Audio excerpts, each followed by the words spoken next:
Thank you, Margot.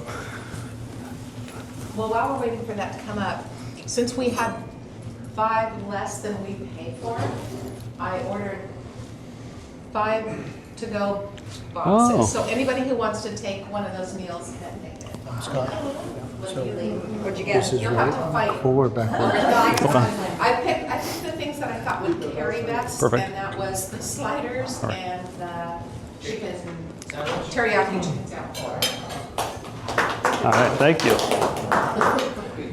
Always worried about the cash. All right. And we're off. So hi, everybody. I'm Scott Gorgon, numismatist, appraiser, and buyer for Numis Rarities. And a little bit about me. I've been married 27 years. 3 kids, 2 dogs, 2 cats, too many coins. That's my daughter Alyssa and I at AGT. You'll see that it says Vizio under there. Someone on the East Coast saw us on TV. We were in the front row, and we were on an episode that we weren't at. So that tells you how they repurpose this stuff. So I started my business on a bet with my wife. I'm an avid coin collector, have been since I was a kid. She thought I was spending too much money on coins. They say that coin collecting is the only hobby you can have, go broke and still have money.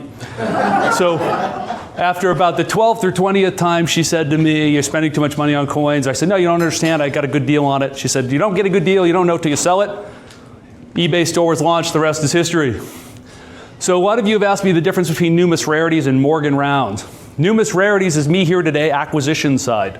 This is my private client side. I don't advertise. There's a lot of security involved in being in the rare coin business. So Morgan Rounds is the distribution side. That's the eBay store, the YouTube channel, all of that stuff. Says I don't know who's on the internet, sniffing around.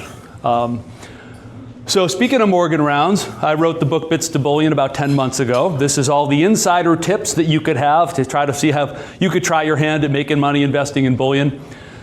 I started off writing books with my son when he was 9 years old. We started it off as a bonding project, and 9 years later we had the Tinker and the Fold trilogy, which is still available on Amazon. And when I was in the solar business, I saw a lot of shenanigans in and around solar leases and bad contractors. So I wrote a consumer book called Divorcing the Electric Company, now in the 2nd edition, to walk people through the process of doing these types of improvements and financing them. So let's play a game. Which is more valuable? So which is more valuable? The Morgan dollar on, I guess it'd be my left, this one, or this one? I guess your guys is left or right? Right. Right? Show of hands on the left. I think left. Left, this one? So, Can't tell the difference. Yeah. well, that's the point, right? It's hard to tell the difference. So the one on the left in a Mint State 64 holder, and I'll explain what that means in a minute, is $125. The one on the right, also in a Mint State 64 holder, is $83,000. I just helped a private client of mine pick one of these up in a lower state, 63, for $38,000. What's the difference though? Go back. The difference is, it's a good question. There's a little under the eagle, you'll see a little CC. That's Carson City. That's an 1889 Carson City. It's a key date. That's the difference. The other one's a common date. 2 Indian head nickels are also buffalo nickels. Jade inspired this because her referral has one of these. Both 1937 Denvers. Which is more valuable? Oh, it's has Left. to do with the feathers, right? Feathers could be. The dirtier one. The one on the right is $90. The one on the left is $11,000. It looks dirtier. The difference is if you look at the leg on the buffalo, his front leg is missing. That's called the 3-legged buffalo. Someone at the Mint got a little overzealous polishing the die and polished off his leg. If you look closely, you'll see where he relieves himself on the one on the left. It looks like he's peeing. When we authenticate these coins in the business, we say, if the buffalo ain't pissing, the leg ain't missing. So we don't have to go all the way back to the 1930s or the 1800s to find valuable coins. You guys might recognize this one from your pocket change if you're still among the 17% of people who actually use cash anymore. This is from 2019. Left or right? That's a tough one. Right. The one on the left is $16 in an MS-66 holder. This 2019 on the right. You could still find this in your pocket change if you, again, spend money. The difference being, if you look under In God We Trust, the one on the left has an S, the one on the right has a W. That's the West Point Mint. It was a special release That only came out 2 years. What is that person doing on the back of the coin? Spinning? So this is the Lowell National Park, and so that's Lowell, Massachusetts. I picked it because I'm from Massachusetts. And Massachusetts back in the 1800s was a place where textiles were made. Lowell, Massachusetts. So she's spinning textiles. Was that a state quarter? It was one of the American Beautiful quarters. Okay. Yeah. So some famous finds. This is a New England 3 pence, struck by the Pilgrims in the 1600s. An antiques dealer found this when he bought a set of drawers, was cleaning the drawers out, almost threw this away, got expert advice. In 2023, a farmer in Kentucky was plowing his field when he hit something. Got out and investigated, and he found what's now known as the Kentucky Hoard, a bunch of gold coins from the Civil War. In 2012, there was a couple in Sacramento digging irrigation on their property when they started to hit a series of clay pots, now known as the Sacramento Hoard. They hit, I think, 6 or 7 clay pots full of gold coins. The New England on the left, I actually held that in my hand last November. I took a private client to a viewing. We actually got to hold that coin. A week after I held it, it sold for $2.6 million. One of 2 known. Is it because you touched it when it was done? I have the Midas touch. I got so much coin out of the The Kentucky Hoard, 8 million. And the Sacramento Hoard was 10 million. What do all these have in common? These folks went and found a numismatist to help them authenticate and get these things appraised and sold. So that's me. X marks the spot all over the place. It's in the back of your closet. It's in your garage. It's in your attic. It's in your safe deposit box. But I always like to talk about when do coins come out mostly. It's usually, sadly, after somebody passes away and somebody inherits the collection. That's the most common. Next I see is when folks move into assisted living and the house is cleaned out. And then third would be divorces, when they're trying to divide everything up. So what's the average price of the collections I buy? $3,000 to $5,000, so right in that range. That's what most people have. This is my first coin from 1981. This is a 1 peso Philippine coin minted in San Francisco. So the United States took possession of the Philippines after the Spanish-American War. And it remained a territory until after World War II. My grandfather served in the Navy, brought this back after World War II, gave it to me when I was in the 2nd grade. And I specialize in Philippine coinage. I collect it very avidly. So that one's worth about $300. My specialties include the Mercury Dime. I just flew to Atlanta and spoke at the National Money Show on the Mercury Dime. If anyone's interested in being bored about that, I can send you the link. My favorite designer, Adolf Weinman, also designed the Walking Liberty half dollar, specialty of mine. Anthony DeFranceschi's Peace Dollar to commemorate the end of World War I. The Morgan Dollar, designed by George T. Morgan, featuring Anna Williams, who was a kindergarten teacher in Philadelphia who modeled for it. He also assisted on getting those other 3 out of the press.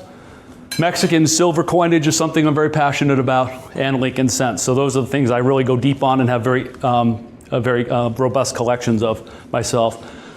So what's the process when I come in and look at this? This is a Fujio cent, the first actual coin made when we became an independent country, designed by Benjamin Franklin.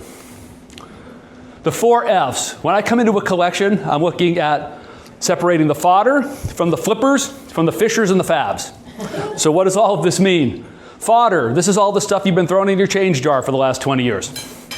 I will give you a list. You can go through it. If you find anything, give me a call. Flippers, these are the lower value common coins, generally made of silver gold. Those gold coins I bought last week ended up being flippers because she cleaned them. Fishers, these are higher grade key date coins, things that I can actually sell to collectors that will, that understand and appreciate them for what they are, and they're looking to fill their collection in. Fabs are the ones that I take to auction on behalf of my clients. I want to get them in front of the right people who are going to pay what they're really worth. These are national, international auctions. Like this 1868 seated proof dollar, not one I did unfortunately, but I recently sold at auction for $102,000. So what we do is we sit down, we start making piles of all the 4 F's. You saw me doing this in your house, right? Well, actually you had the pile started for me, which helps. And then we're going to authenticate it. I have this is a Sigma Metalytics machine. Is it really gold? Is it really silver? We need to see. Now just because it's gold or silver doesn't mean it's not counterfeit. That's another presentation. And then I'm going to take and I'm going to use a grading scale. So this is a grading scale, 1 to 70. It's called the Sheldon scale. At the lower end of the scale, we have about good 3, good 6, very good 10. They don't look very good to me, but that's what they're called. At the higher end of the scale, we have about uncirculated 55, MS, mint state 63 through 69.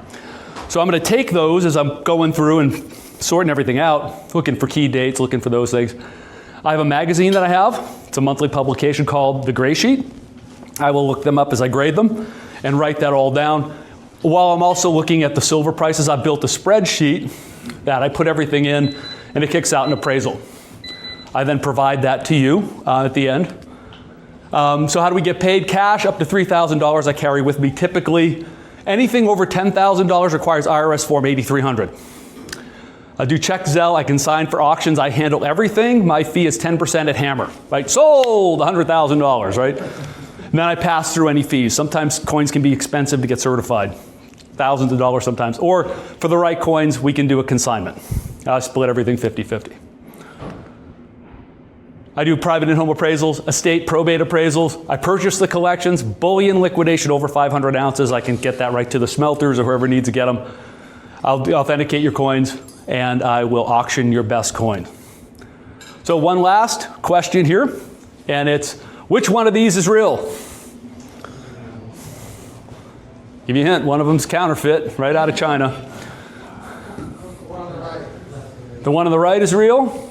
How many right? Show of hands. This blue one? Okay, blue. The green one? The green one's real? Okay, so these are both legitimate holders. PCGS used to have green holders. They're called rattlers in today's parlance. That's the real one. Oh, that's the real one? That's the real one. This one would be worth $1,000 if it was real. I actually got this. A dealer called me in to look at it. I have a client that's looking for that specific coin. I went down to look at it, and I said, this doesn't look right to me. Did you put it in your machine? They put it in the machine, and it's copper. And by not looking right to me, you know, I've looked at enough of these, I can tell when they don't look right. This was actually what's called a cast counterfeit. They didn't strike it in a press. So because it's not real, it is worth $0, although I did offer the person $30 to buy it so I could use it for education. Well, I go to a lot of coin clubs, and it's good to educate people with them. And so that's it. Thanks for letting me go over.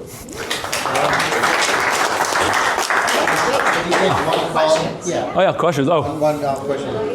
any questions? You should have brought that list and passed it out. Oh, I can make that. I can bring Yeah, that. I mean, I have it on the phone, and it's great for kids. If you've got kids or grandkids and you have a bunch of coin, you just tell them to go through it. I mean, just, you know, because it's pretty easy. The list was not too bad. Yeah. You know, because I have like two 50-pound bags of coin that I was going to go to the bank with. It was in the car, and then I texted you.